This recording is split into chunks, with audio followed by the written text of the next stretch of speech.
Okay, this is different.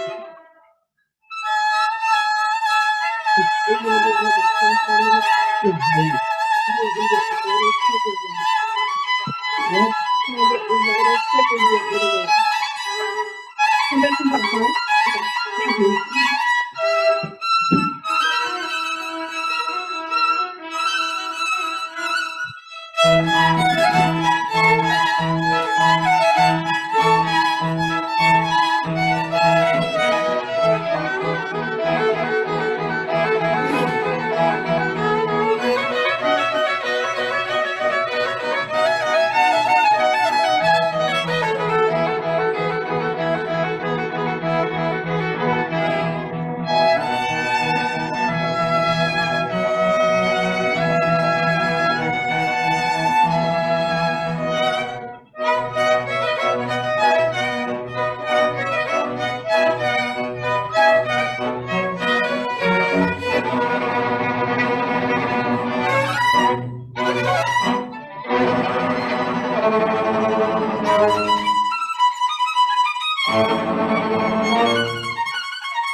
Good morning and welcome. My name is Tegan Moline and I serve on the Fellowship Board of Directors. I want to thank you all for being here today and extend a special welcome to any visitors.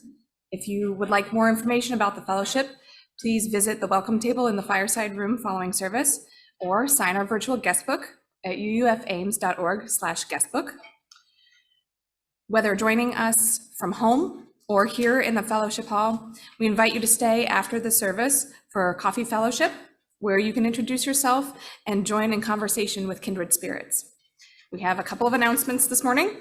First, the Fellowship Art Exhibition Committee hopes that you will enjoy the newly installed works of local artist Isaac Pryor.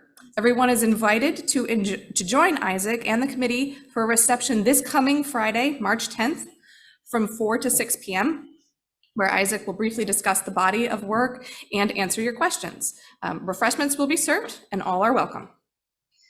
Our second announcement, folk music lovers of all ages, come celebrate St. Patrick's Day with a performance by the internationally popular Celtic duo 4 Shillings Short. The concert is right here in Fellowship Hall, Saturday afternoon, March 18th. Stop by the table in the fireside room to pick up a flyer, buy tickets, and see how you can help. This event needs volunteers in order to be successful. So if you're available, please stop by the table. So on behalf of this caring, nurturing congregation, I welcome each and every one of you to this sacred space. Here, we invite you into an experience of transformation, hope, renewal, and connection, which may inspire you to understand life in new ways. Thank you for joining us today.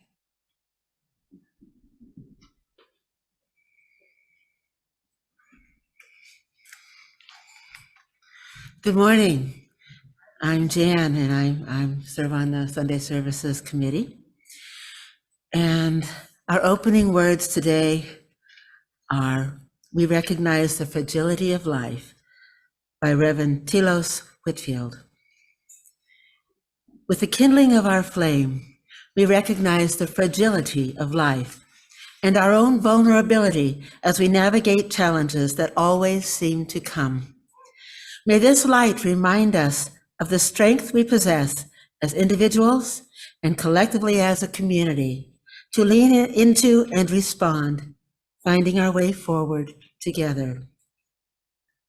And our first hymn is number 1064 in the Teal hymnal, "Blue Boat Home."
Good morning, everyone.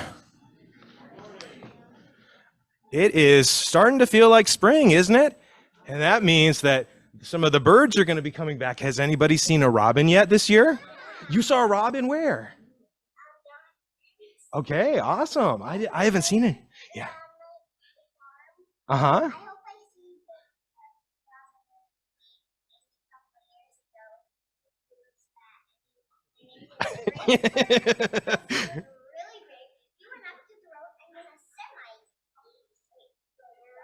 Oh my gosh.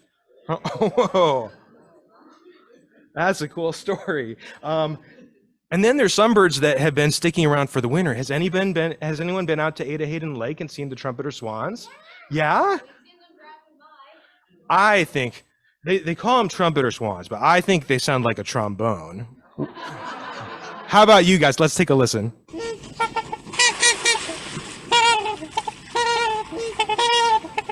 Trumpet? Okay. A squeaky toy. Okay. And oh. Yes. When I first started learning the oboe, my dad would always say, like, oh, after I'd been practicing, like, oh, there goes the wild geese. Has anybody seen a passenger pigeon? When do they come back? You've seen one? Well, yep, there's lots of different kinds of pigeons, and this one is, they're all gone. They went extinct. And so I knew that they were extinct, but I didn't really know their story until I read an article in this magazine and learned about kind of how amazing they were. There were so many of them, and I never realized that. So we're going to play a little guessing game to try to wrap your head around this. How many robins do you think there are in Ames? A lot. 3. Okay. How many robins do you think there are in the whole world? Hundreds of birds, thousands of birds, millions and billions and trillions of birds? Millions. Okay, let's check it out. There are 340 million robins in the whole world. Okay, how about trumpeter swans? How many trumpeter swans do you think there are in the whole world? 200? 4,500. Okay, thousands of birds. 63,000 trumpeter swans. Okay, now how many passenger pigeons do you think there used to be? So there's 0 now. 5 billion. We're not 100% sure. It's kind of hard to count. But there's scientists think there were between 3 and 5 billion. And so it was just so amazing. They were called passenger pigeons because they're always traveling. They like to eat acorns and nuts, and so they'd go searching for where the oak trees were. They call it a mast year when there's lots of acorns to eat, and so they're always traveling around in huge flocks. And people write about them. Let me see if I can find this. I observed pigeons flying in greater numbers than I'd ever seen them before. The air was literally filled with pigeons. The light of noonday was obscured as by an eclipse. The dung fell in spots not unlike the melting flakes of snow. Ew. And the continued buzz of wings had a tendency to lull my senses to repose. So huge flocks, and then they would stop for a month to lay their eggs, and they would each lay one egg, and they made kind of like not very good nests. So they would cover huge amounts of, like, I think it was like the 2 counties in Wisconsin, like every single tree covered in pigeons. And people said it was like dangerous to go underneath because sometimes it was so heavy that the branches would break. But they would lay their eggs, and they would fatten up the baby until it got really fat, and then they would leave it, and it would just kind of finish growing on its own. And that worked pretty well for them for a long time. People hunted them for a long time, both native peoples and settlers. And pigeon pie is good eating, and for a while that was fine because there were so many of them, and nobody knew where they were going to show up next. So it just kind of, okay, when they got here, you could take advantage of them, but then they were gone before you could tell your friends about it, until the telegraph. And it's kind of like a phone is now. So you could send a message and say, hey, everybody, get your guns. The pigeons are here. And so all of a sudden commercial hunters could get there fast. And then the railroads were invented. And so then you could make a big net and catch pigeons by the hundreds and thousands and stuff them in barrels and send them to the big cities, And it's not that anybody was being mean. It's like we kill 8 billion chickens a year for food now in the United States. So people are hungry, and people also like target practice. Have you ever heard of clay pigeons? Yeah, so that's because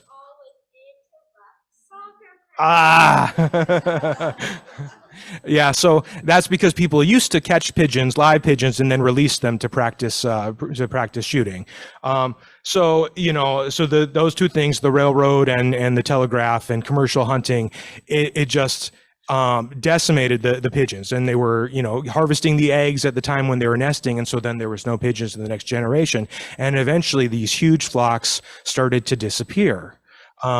And at first people were kind of in denial because, they were used to the pigeons moving around, and they were saying, oh, there's somewhere else. And Henry Ford, who was kind of a jerk, was, said at one point, oh, they're flying, they flew to Japan and they drowned themselves in the ocean. And yeah, right. But people eventually were realizing that, oh my gosh, these are disappearing. And we need to do something about it. And so actually a congressman from Iowa, John Lacey, wrote a law to ban interstate sale of wildlife, and so that it was made it harder to be a commercial hunter and to sell animals across around the country. And it was too late to save the pigeons. The last one died in a zoo. Her name was Martha in 1914. But it was soon enough to save the trumpeter swans. They were almost hunted to the brink of extinction. There was only 70 at one point, and now there's thousands of them, and they're back here nesting in Iowa. So, and we've seen a lot of other comeback stories like the bald eagles and the sandhill cranes. So I think it's important to remember the pigeons so that we can take care of our fellow creatures. Yeah.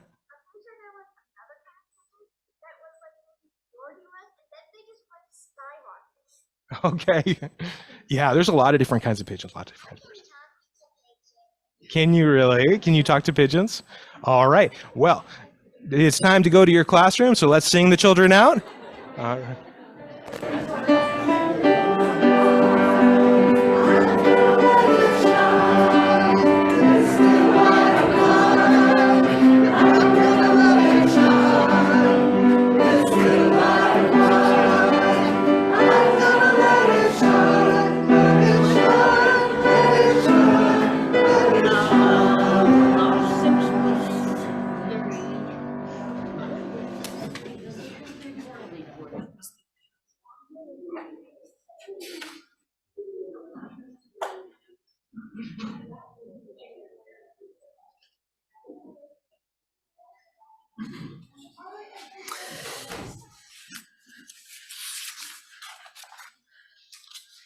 Our next reading is The Lesson from the Way Under the Way by Mark Nepo.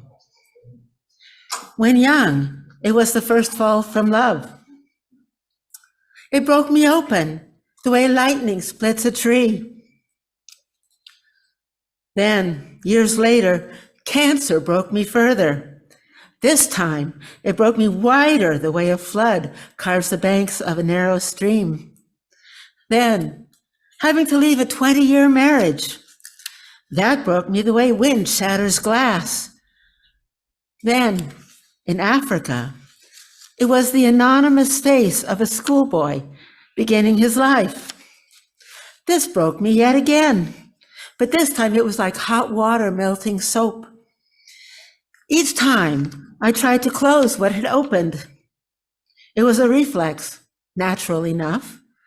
But the lesson was, of course, the other way, in never closing again.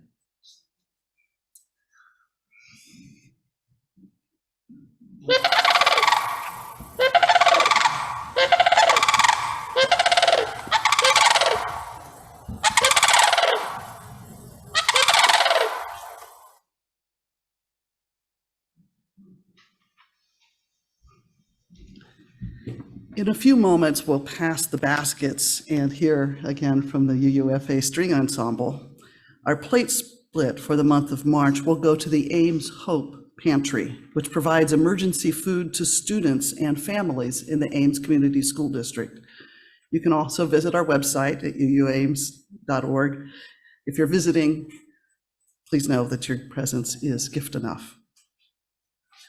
But before we have the music in the offertory today, we want to light a candle for the passenger pigeon and for other extinct species for whose passing humankind bears some responsibility. Our theme for the month of March is vulnerability. In ecology, vulnerable can mean endangered, vulnerable to extinction. And there is no greater symbol of the fragility of life than the passenger pigeon, which once darkened our skies with its vast flocks.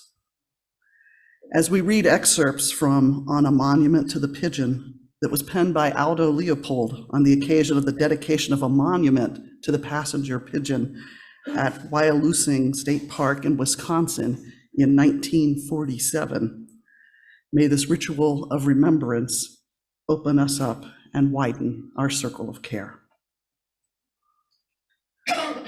We meet here to commemorate the death of a species, This monument symbolizes our sorrow. We grieve because no living man will see again the onrushing phalanx of victorious birds sweeping a path for spring across the March skies, chasing the defeated winter from all woods and prairies of Wisconsin. Men still live who, in their youth, remember pigeons. Trees still live who, in their youth, were shaken by their living wind. But a few decades hence, only the oldest oaks will remember, and at long last, only the hills will know. There will be pigeons in books and museums, but these are effigies and images dead to all hardships and all delights. Book pigeons cannot dive out of a cloud to make the deer run for cover, nor clap their wings in thunderous applause of mast-laden woods. They know no urge of seasons. They feel no kiss of sun, no lash of wind and weather. They live forever by not living at all. For one species to mourn the death of another is a new thing under the sun. The Cro-Magnon who slew the last mammoth thought only of steaks. The sportsman who shot the last pigeon thought only of his prowess. The sailor who clubbed the last auk thought of nothing at all. But we who have lost our pigeons mourn the lost. Had the funeral been ours, the pigeons would hardly have mourned us. In fact, rather than in Mr. DuPont's nylons or Mr. Vannevar Bush's bombs, lies objective evidence of our superiority over the beasts. We who erect this monument are performing a dangerous act. Because our sorrow is genuine, we are tempted to believe that we had no part in the demise of the pigeon. The truth is that our grandfathers who did the actual killing were our agents. They were our agents in the sense that they shared the conviction, which we have only now begun to doubt, that it is more important to multiply people and comforts than to cherish the beauty of the land in which they live. What we are doing here today is publicly to confess a doubt whether this is true.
Beautiful.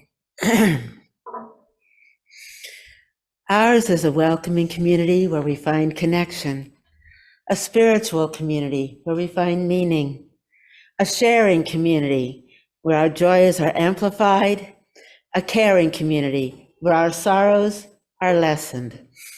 It is a tradition in our community to take this moment to share our joys and sorrows and appreciations and acknowledge the mutual support of our community. It is a time of sharing, not a time for announcements. If you would like, you may come forward to the microphone, state your name, share your joy or sorrow or appreciation, and I will light a milestone candle for you.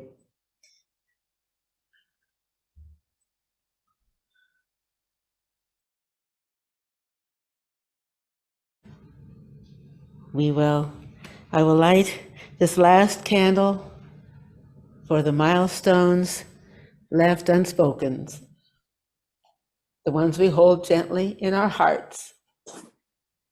Let us remember those who have spoken, those who they have named, and hold them gently in our hearts. We will now have a moment of silence.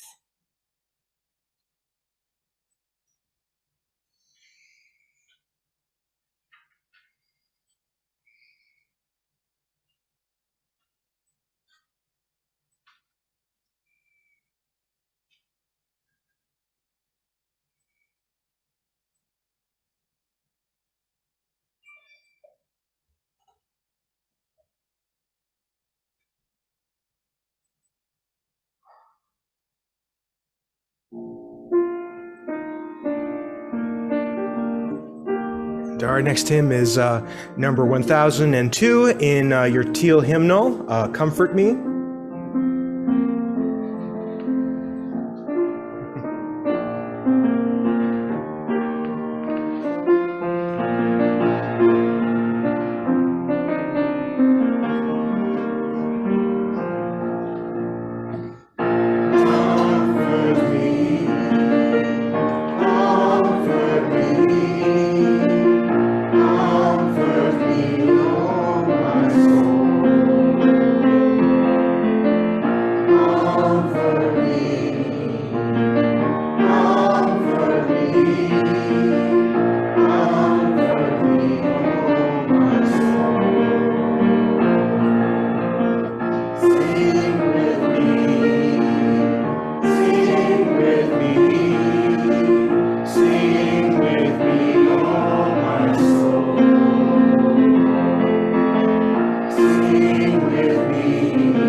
Our next reading is from Brené Brown.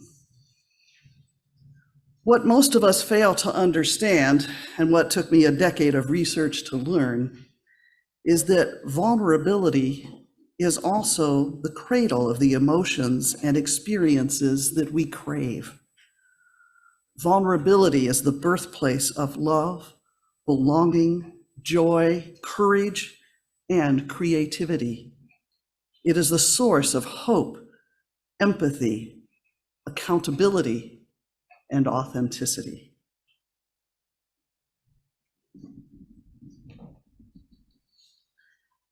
Our next reading is some words on Black women's vulnerability by Tarana Burke.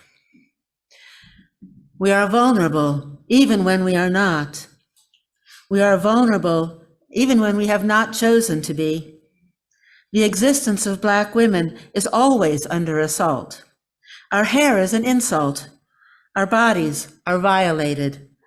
Our Black brothers, sons, fathers, daughters, mothers, sisters, grandmothers, aunties are all vulnerable. We can disappear, be assaulted, be murdered under the color of law without recourse. Despite our credentials and accolades, we can be the first to be laid off. We know this, and we are reminded of this. We are always vulnerable, living without certainty and at risk.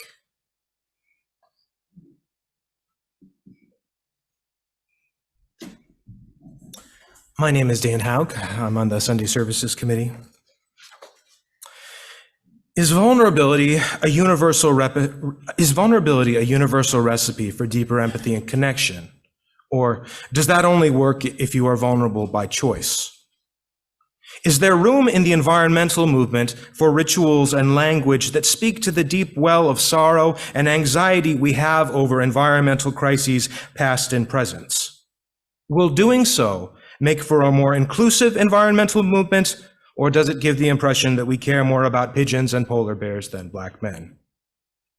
If we publicly express our sorrow and regret, whether for the extinction of the passenger pigeon or for the legacy of slavery, does that absolve us of responsibility? As Aldo Leopold said, there is danger in erecting this monument. These are some of the questions I wrestled with in preparing today's service, and I can't say I made much headway. Because I am burned out. I was already burned out in my job in an environmental organization, and after spending too many late nights preparing for this service, I am now officially burned out at church. I can say that I'm burned out with certainty and without embarrassment because one of the items in the March Soul Matters packet was a link to a podcast episode about burnout. It features Brene Brown interviewing Emily and Amelia Nagoski, and I found it delightful. Their definition of burnout comes from Christina Masloch, and it fits me to a T. Burnout is the combination of three things. Number one, crushing exhaustion. Number two, feelings of cynicism and alienation. And three, a sense of ineffectiveness. I learned that burnout is not just a function of the stressors themselves, it also has to do with the body's response to stress. And that's important because I know there is a lot of people who carry a heavier load than me. Medical professionals are particularly susceptible to burnout after this pandemic, and we're learning, the stresses of being Black in America or another marginalized community also contribute to that feeling of exhaustion. The reason I threw out my back, metaphorically, is because I use poor lifting technique. Emotions manifest themselves in the body in much the same way as our fight or flight response, and they can stick around for a long time after the cause of the negative emotion is gone. I am routinely tensed up with frustration, sadness, and rage for hours on end, and that physical response doesn't go away.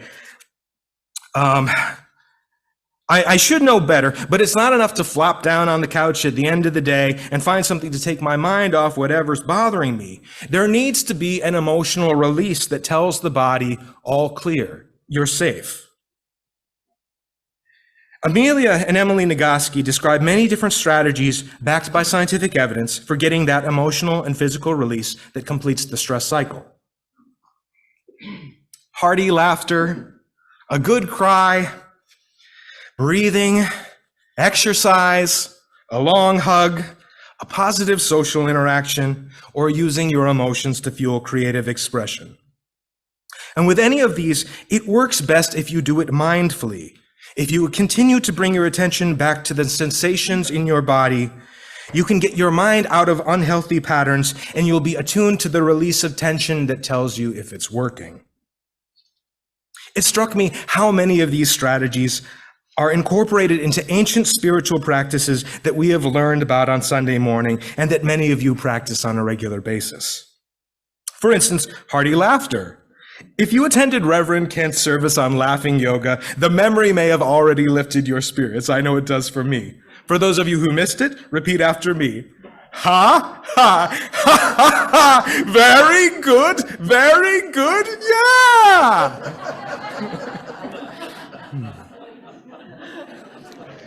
However, as Mary Frances Winters points out in her book, Black Fatigue, vulnerable people are also burning out because of the cumulative stresses of an unjust society.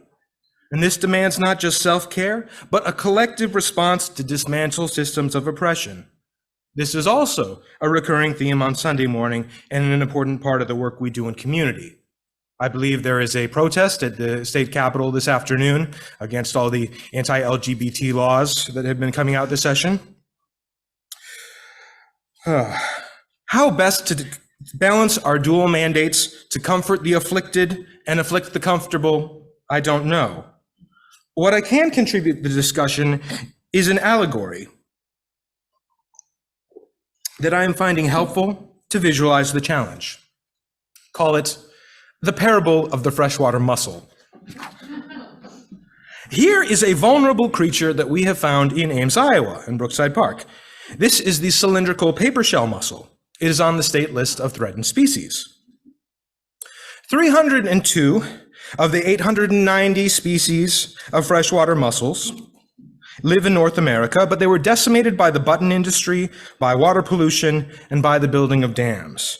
25 species are now extinct, and many of those that remain are endangered.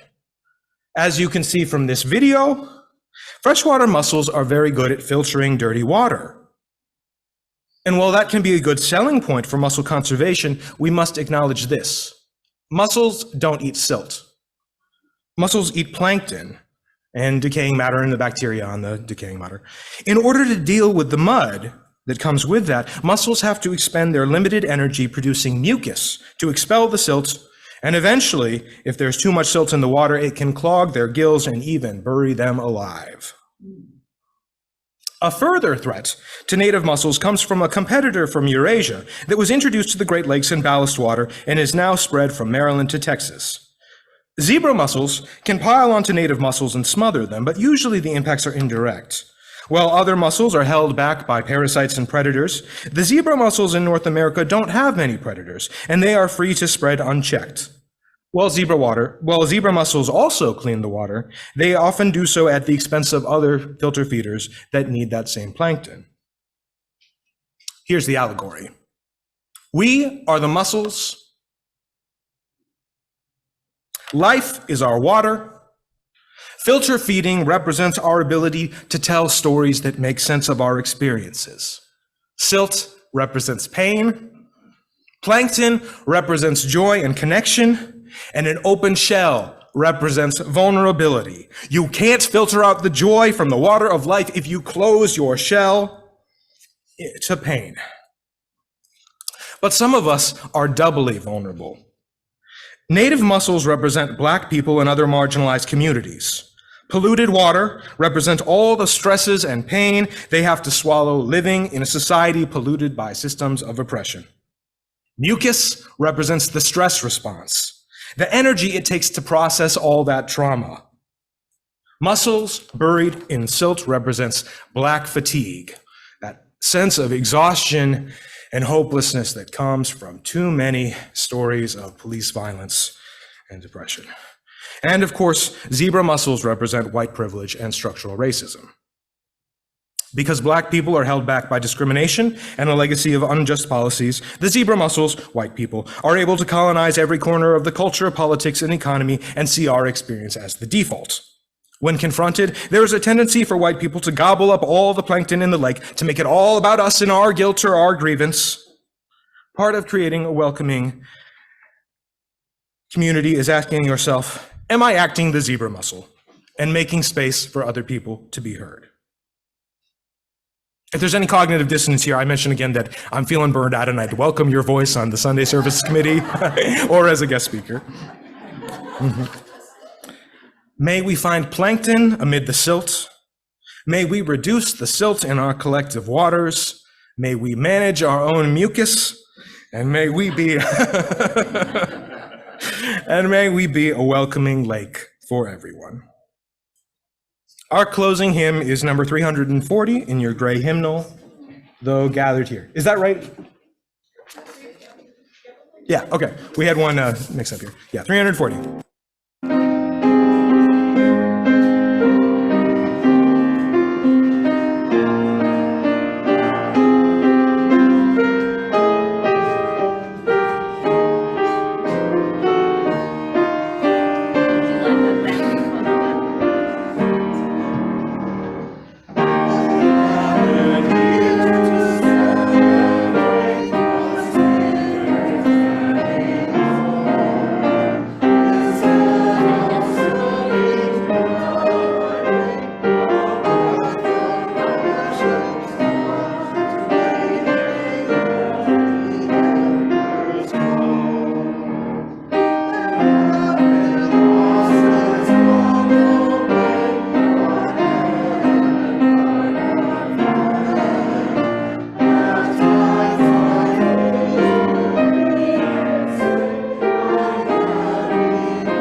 Our closing words today are from Everett Hoagland, Invocation. Architect of icebergs, rainbows, jeweler of crystals, sand grains, snowflakes, atoms, mason whose tools are glaciers, rain, rivers, ocean, chemist who made blood of seawater, bone of minerals in stone, milk of love. Whatever you are, I know this. Spinner, you are everywhere, in all the ever-changing, above, whirling around us, yes, in the loose strands, in the rough weave of the common cloth, threaded with our DNA on the hub-spoked spinning wheel that is this world, solar system, galaxy, universe. Help us to see ourselves in all creation, and all creation in ourselves in one another. Remind us of those remind those of us who like connections made with similes, metaphors, symbols, that all of us are, everything is, already connected. Remind us that as the oceans go, so go we. As the air goes, so go we. As other life forms on Earth go, so go we. As our planet goes, so go we. Mysterious muse who inspired in the beginning was the word. Edit our thoughts so our ethics are our politics and our actions the afterlives of our words. Thank you. Blessed be.